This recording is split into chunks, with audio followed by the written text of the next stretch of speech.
দেখো প্রতিটা পরীক্ষায় ট্রেনের অঙ্ক আসে, ট্রেনের অঙ্ক অনেকে ভয় পেয়ে ছেড়ে দেয়, কিন্তু খুবই সোজা, আমি সোজা করেই বোঝাচ্ছি। তারপরে যদি অসুবিধা হয় তোমরা কমেন্টে জানিও। অঙ্কটা ভালো করে দেখো।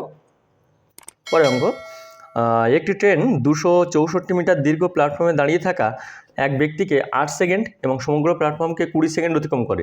ট্রেনটির দৈর্ঘ্য কত মিটার? তাহলে 20 সেকেন্ডে ট্রেনটা কি করেছে? এত মিটার দীর্ঘ প্ল্যাটফর্মকে ব্যক্তিকে অতিক্রম করেছে, আর প্ল্যাটফর্ম করেছে 20 সেকেন্ডে। তাহলে 20 সেকেন্ডে ট্রেন প্লাস 260 মিটার প্ল্যাটফর্ম, ঠিক আছে, প্ল্যাটফর্মে আমি পি দিয়ে দিলাম, প্ল্যাটফর্মকে অতিক্রম করেছে। আর 8 সেকেন্ডে ব্যক্তিকে অতিক্রম করেছে। এই 8 সেকেন্ডে ব্যক্তিকে অতিক্রম করা মানে শুধুমাত্র ট্রেনটার নিজের দৈর্ঘ্য অতিক্রম করা, ঠিক আছে। তাহলে আমি এটা বিয়োগ করলাম, বিয়োগ করলে ট্রেন তো একই, এর দৈর্ঘ্য একই, ট্রেন মানে এই যা দৈর্ঘ্য এই দৈর্ঘ্য কেটে গেল। তাহলে এখানে 12 সেকেন্ড। তাহলে 12 সেকেন্ডের ট্রেনটা কতটা যাচ্ছে? 260 মিটার। এই শুধুমাত্র প্ল্যাটফর্মটাই যাচ্ছে, ঠিক আছে, শুধুমাত্র পি দিয়ে দিলাম, প্ল্যাটফর্মটাই যাচ্ছে। তাহলে 12 সেকেন্ডে যায়। এবার বলছে ট্রেনটির দৈর্ঘ্য কত?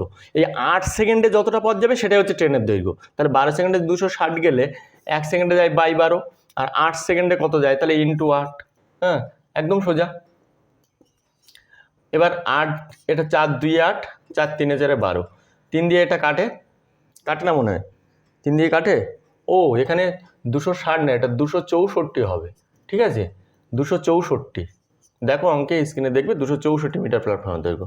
তাহলে 3 দিয়ে যদি কাটে, 3 দিয়ে কাটলে 3 8 24, 3 8 24, 2 মানে 3 8 24, 88। আর এখানে ছিল 2, এই 2 ছিল তো। তাহলে 8 দিয়ে 16, 8 দিয়ে 16 117, 176। দেখো আমাদের রাইট অপশান হচ্ছে বি, ট্রেনের দৈর্ঘ্য হচ্ছে 176 মিটার।